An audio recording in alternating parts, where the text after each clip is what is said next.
Ideas para alcanzar un país con libertad económica, democracia política y seguridad jurídica. Aquí se habla libertad con Víctor Maldonado. Solo por rcr.tv, la radio que se ve.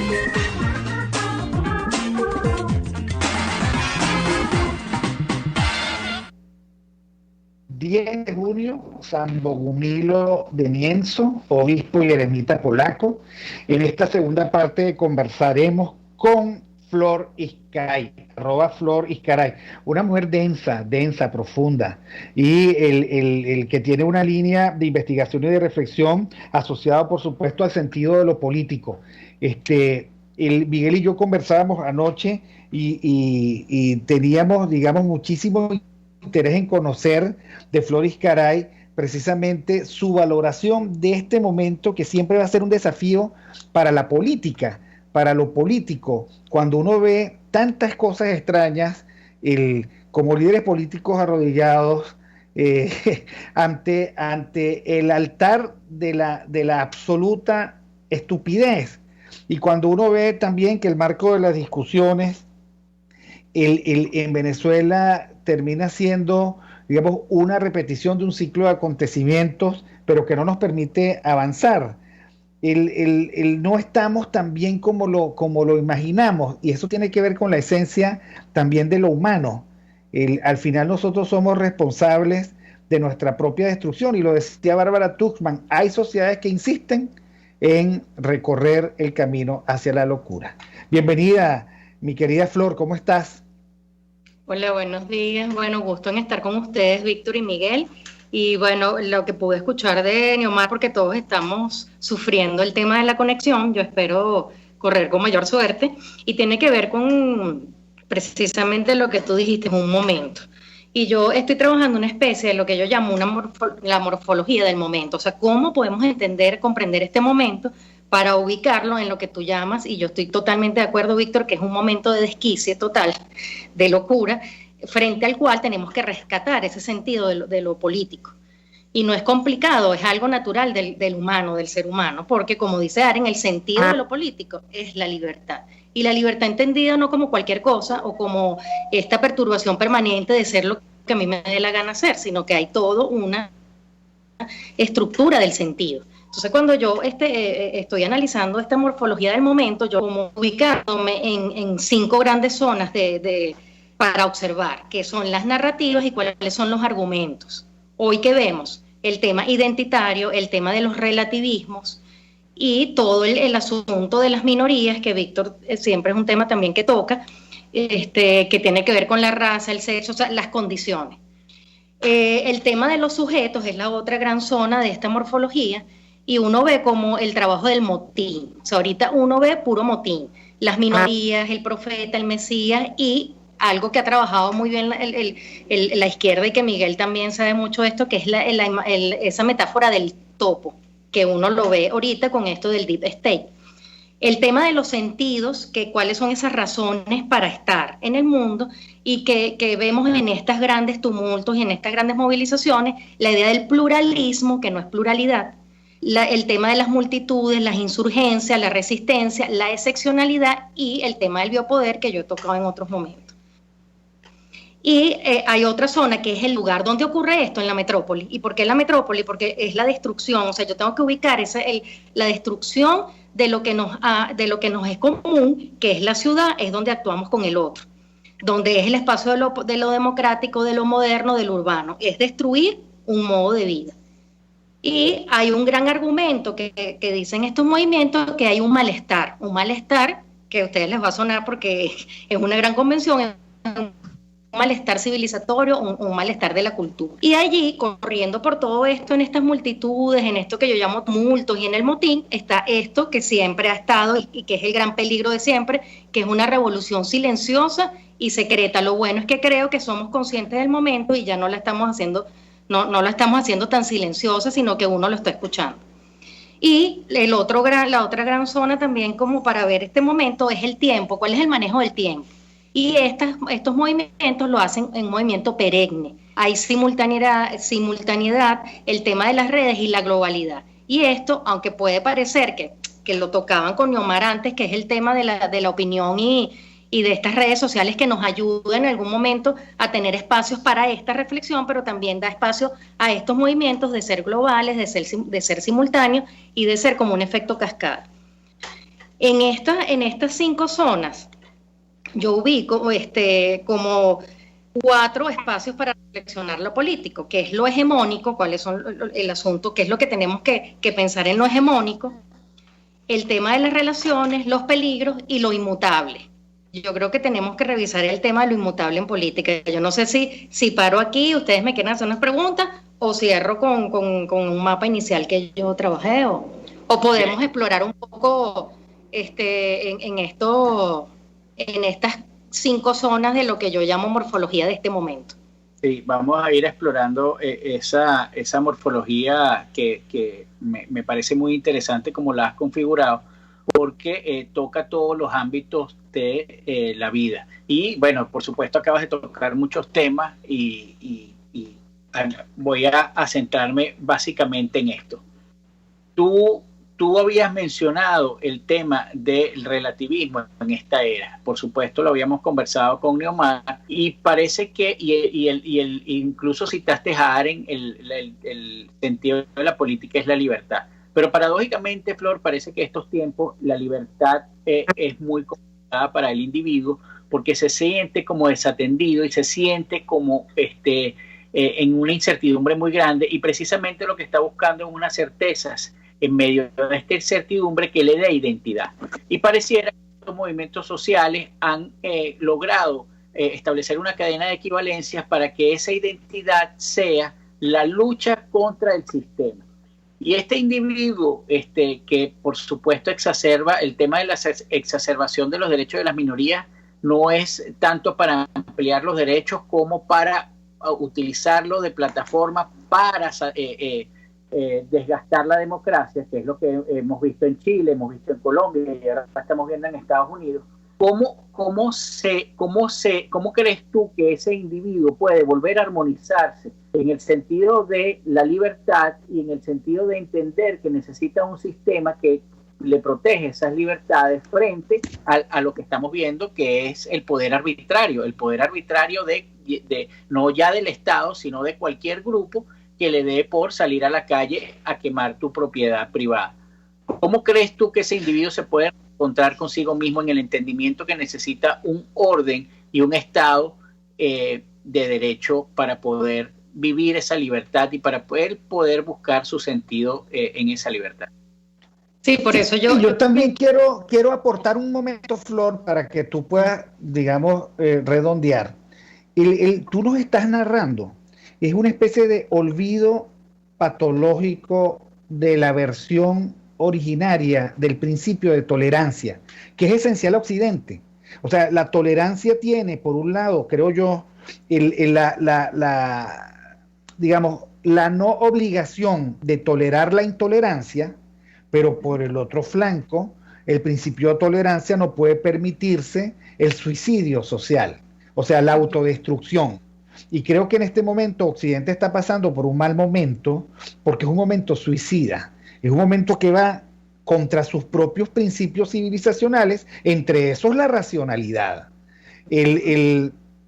¿Cómo hacemos para nosotros deslindar nuestra obligación de respetar al otro, de respetarlo en su ser y en el pluralismo, en su pluralidad, pero también, digamos, para entender que el orden social requiere de ciertos límites y que no puede ser la autodestrucción uno de los caminos? ¿A quién van a terminar adorando? ¿Al dios Baal? Sí. Bueno, sí, esto es un tema que es bien denso y creo que es meridiano para entender este asunto. Y aunque suene como a cliché, yo diría, hay que volver como a ese origen de lo que es la política. Porque, y yo escuchaba cuando Neomar hablaba, bueno, sí, la humanidad llega a un estado en el que hemos conseguido el tema de los derechos, pero yo creo que el gran problema con los derechos, y ahí voy a tratar de redondear para ver si alcanzo un poco a responder a Miguel y a ti, Víctor, es la ideologización de los derechos. Si uno va al tema del ser humano, o sea, del derecho natural y de que lo único que nos hace ser en común es precisamente la vida y la libertad, y que no tenemos que tener una condición X para poder disfrutar de ese derecho. Yo no tengo que ser mujer para tener derecho a hablar con ustedes, simplemente soy un ser humano, y que es un poco el discurso de la diputada Campoamor en España en su época, que ahí le quitaron la bandera de liberal de los derechos. Yo creo que eso es medular, el que le pongas condición a que tengamos que tener el derecho a la vida, el derecho al respeto o a existir con el otro. Y cuando yo hablo de precisamente de esa idea de que ese es como el origen de lo político y del sentido de lo político, porque ¿qué es la libertad? La libertad no es que yo me cambie de sexo, o sea, eso es ya una elección individual y privada de cada quien. Eso no tendría que ser un guión para la escena pública, un guión para la convivencia con el otro. Simplemente es la vida. Y tampoco debería ser, que es la gran discusión liberal, perdona Flor, o sea, sí. El problema es cuando los derechos se transforman en exigencias presupuestarias. Por eso, o sea, sí, el Estado tiene el derecho de preservar tu vida, no tiene que cuidar contra contra una desviación anómica y suicida, y todo lo demás, hazlo tú y asume las consecuencias, porque por supuesto la cultura tiene límites para metabolizar procesos de cambio. Pero lo que no puede ser es que los derechos sean: tengo derecho a convertirme en una cucaracha, pero que la operación me la pague el Estado. Eso es lo que lo que no debe ser. Exacto, entonces te ocupas te ocupas en todos los sentidos de la escena pública, tanto para ideologizar los derechos, y a partir de ahí, ¿tú qué haces?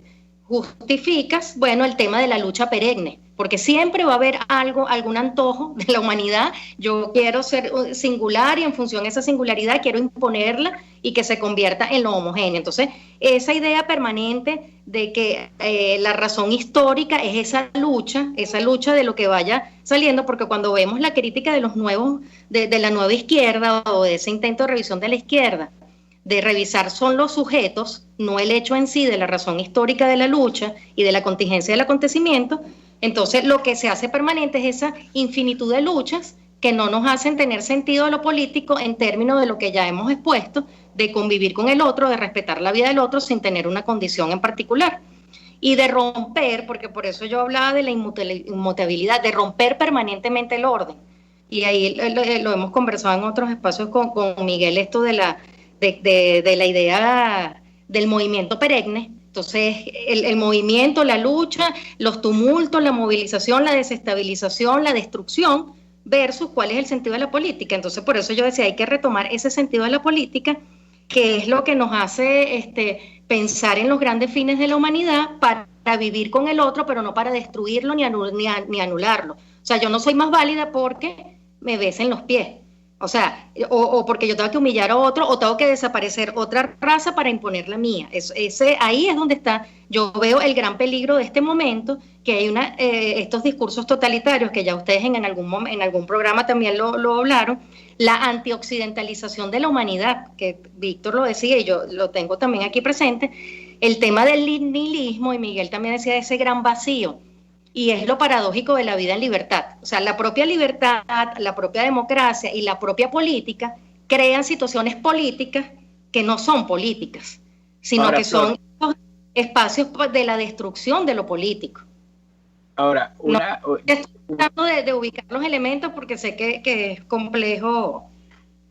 Una pregunta. Fíjate, nosotros estamos dando por sentado, y eso es una reflexión que me hago en estos momentos, nosotros estamos dando por sentado que Arendt tenía razón, y el sentido de lo político es hacia la libertad. Sin embargo, pareciera, por todo lo que hemos hablado, que el sentido de lo político, por lo menos de un espacio de la sociedad, es precisamente a la no libertad. Y ojo, y hay un espacio de la sociedad que se siente como esa no libertad. Y se siente como en esa no libertad porque hace años nosotros hablamos sobre el individuo y el ciudadano que requiere la libertad. Porque como Víctor lo ha mencionado también en otras oportunidades, el ciudadano libre es responsable. Y no todo el mundo quiere asumir esa responsabilidad. Entonces, pareciera que hay un sector de la sociedad nihilista quizás, que se siente cómodo con que le digan cómo va a ser su vida, cuáles son los espacios de libertad, de pequeñas libertades, y que él se maneje sin decir yo voy a asumir mi desarrollo de la vida según yo la planteo. Y eso entra dentro de lo que tú has llamado ideologización de los derechos, que no es otra cosa sino darle identidad a ese individuo, ¿verdad? En función de en decirle incluso cuáles son los derechos a que él tiene, porque los que tiene que luchar y no los que a él se le ocurra o los que él necesite para vivir la vida digna de ser vivida. Y esa ideologización lo que está haciendo es un proceso de sentido contrario a ese sentido político, que sigue siendo político. O sea, no podemos decir que ese sentido no es político. Ahora, como decía Víctor, es un sentido político hacia la autodestrucción, y eso es lo paradójico. Mientras tenga una fuerza que se resista a ello, pues la lucha permanecerá. Mi pregunta es, en todo caso, ¿cómo crees tú que se puede romper ese proceso de ideologización que lo que le está dando es identidad a una serie de individuos que tienen terror a asumir la responsabilidad de su vida, pero se sienten bien desplegando acciones de destrucción, como tú dices, de sometimiento al otro, de humillación?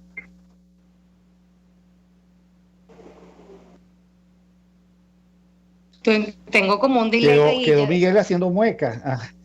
Sí. Bueno, fíjense, sí, por eso. Miguel, quedaste como haciendo muecas, pero no te oímos. Pero dale, Flor. Ok, fíjense, en las otras puntos que yo colocaba, es que tenemos que yo decía, bueno, hay que volver a esa idea del orden, de la justicia y del Estado, en los términos en que se creó toda desde el punto de vista de la filosofía liberal y de lo que hasta donde habíamos llegado en la modernidad y la democracia. Porque en términos de los estilos de vida, de las singularidades, siempre el mundo va a ser complejo, porque el mundo precisamente es una creación intersubjetiva de los diferentes, de los plurales, pero precisamente, y ahí apelo a otro autor que se llama Claude Lefort, el espacio del poder es vacío simbólicamente en ese sentido. No hay una condición que se imponga, precisamente es en esa pluralidad, más no pluralismo, porque ahí es donde entra el ismo de la excepcionalidad y de reducir todo al tema de las condiciones y de desordenar, de crear un desorden, un relativismo, una falta de esos principios de guía que, bueno, es el vale todo. Entonces, el vale todo tampoco es libertad. La libertad implica un orden y unas restricciones en los cuales yo pueda estar compartiendo en mis oasis, que ahí yo retomo esa idea en el texto de Arendt de la promesa de la política, que habla de los desiertos, las tormentas y los oasis. El mundo siempre va a tener, el mundo per se es caótico y por eso es la creación humana. ¿Cómo le vamos poniendo el orden? Para mí esa es la clave. Y la izquierda ese es el bastión de la izquierda, es el desorden, es la lucha perenne, es ideologizar para crear siempre la idea de la injusticia, de la exclusión, y precisamente hacer que el otro, al vaciarlo de ese contenido, bueno, hay una disconformidad permanente. Y en esa contingencia de lo disconforme, de la incomodidad y del no conseguir una identidad, es donde la gente se pierde para los tumultos. O sea, yo no me ubico, déjame ver dónde no me ubica. Habría que preguntarle si ellos se ubican en algo de verdad, o si es el desorden permanente el que los ubica en esa lucha permanente de lo caótico. Y para mí eso es lo clave ahorita. O sea, esa irrupción del orden, de romper el orden, y que además el orden, y yo lo veo con preocupación, tanto lo que pasó en Chile y lo que está pasando en Estados Unidos, cómo el orden se ahinca o se arrodilla frente al desorden. Y eso, y creer, y por eso es lo que decía Víctor, y estoy de acuerdo en la palabra, el desquicie del mundo, que no lo estamos sintiendo nada más nosotros tres. Yo creo que hay un sentimiento de bueno, ¿qué está pasando? Si estos son nuestras referencias y esto es lo que me da vida en libertad. Y lo podemos decir desde Venezuela, lo que significa el movimiento y el desorden permanente, la arbitrariedad, el que no sepas si un día vas a comer, si un día vas a echar gasolina. Eso, porque aquí en Venezuela no hay resistencia como lo vemos en otros, resistencia en términos de lo que habla Arendt, y no resistencia de la resiliencia o de acostumbrarse psicológicamente a algo, que es lo que Arendt hablan del desierto y de los oasis. precisamente resistencia a esa pasión y esa acción política. ¿Por qué en Venezuela no la vemos? Porque precisamente es el movimiento perenne, no tenemos un orden frente al cual hacer algunas proclamas, hacer algunos reclamos, sino que simplemente estamos sobreviviendo. Y eso es un poco lo que estamos perdiendo, el sentido de lo político en ese plano. Y aquí me estoy metiendo, yo sé que ya en otros terrenos, que era un poco el cierre, en lo que Miguel en un momento criticaba, que no es porque yo haga la cola para agarrar agua y alegrarme, eso no es resistir. Resistir es un accionar y con pasión, pero hacia esos grandes fines que es la libertad, que es el respeto al otro en su pluralidad, no en su pluralismo, y yo siempre quiero hacer ese énfasis, ni el escapismo, ni hacer burbujas, es simplemente reconocer que estamos en un momento y que en un momento de desquicia y de antioccidentalización del mundo, con todo lo que yo creo que hay culturas que eso es otro debate, culturas que tienen sentido propio, pero cuando yo hablo de este peligro de la antioccidentalización de la humanidad, es ir en contra de la libertad en el sentido no solamente de tener medios políticos para la libertad, sino entender que la política es libertad. Si no, yo estoy de acuerdo, es violencia, es desorden, es tumulto. Un breve comentario antes que Víctor del cierre. Yo creo, o sea, tú mencionabas algo, yo creo que lo que tenemos que revisar, parte de lo que tenemos que revisar, Flor, es que el orden está infiltrado y el orden no se hinca frente a esto, se hinca lo infiltrado en el orden, y eso hace que nosotros como ciudadanos tengamos que prestar más atención a lo que significa la libertad, lo que significa el orden y significan los derechos. Ahora sí, Víctor, gracias por permitirme colear. Sí, no, coincido totalmente. Creo que esto lleva a una revisión sobre conceptos originarios, y tenemos que volver a lo básico. Tenemos que volver a lo básico del concepto de libertad, que está asociado, por supuesto, siempre estuvo asociado a la responsabilidad. Tenemos que volver a lo básico de las reflexiones sociopsicológicas sobre la represión y el intento de limitar las libertades del ser humano. Tenemos que volver a lo básico, que es esa tensión entre el despliegue de la dignidad humana, que tiene que ver con sus libertades y la posibilidad de llevar a cabo sus proyectos de vida, y los alcances del orden social encargados en el Estado. O sea, libertad sin condiciones de marco no es posible, simplemente porque libertad sin capacidad para desplegar tu proyecto de vida es simplemente una sensación. Y quiero terminar, porque ya nos toca irnos, recomendándole a nuestros oyentes un libro maravilloso, sencillo y muy aleccionador, que se llama Los sueños de la razón, de José Antonio Marina, que es la narración novelada de este filósofo español de lo que fue la Revolución Francesa. Cada vez que el ser humano va más allá de los confines de la razón, se encuentra con un caos que termina destruyéndolo. Y la gran metáfora de la Revolución Francesa es que comenzaron con Luis XVI y terminaron con Luis XVIII. O sea, comenzaron más atrás de donde terminaron, más atrás de donde comenzaron. Pasaron por Napoleón, murieron 800.000 franceses y Francia con eso acabó su historia de hegemonía. Esos son los sueños de la razón. Entonces, cada vez que uno ve este despropósito autodestructivo, uno se tiene que preguntar, epa, ¿cuáles son los confines de otro concepto esencial, que es la tolerancia? ¿Hasta dónde llega la tolerancia? ¿Qué es lo que debemos tolerar y qué es lo que no debemos tolerar? Está absolutamente claro. La intolerancia en cualquiera de sus formas es intolerable y no nos compromete el concepto de tolerancia. La libertad en cualquiera de sus formas repudia el caos, porque libertad y responsabilidad son valores gemelos. Y por supuesto, los liberales creemos que las instituciones, las organizaciones y el Estado deben tener límites precisos, porque no pueden violentar el derecho humano a la libertad de expresión. No lo pueden castigar.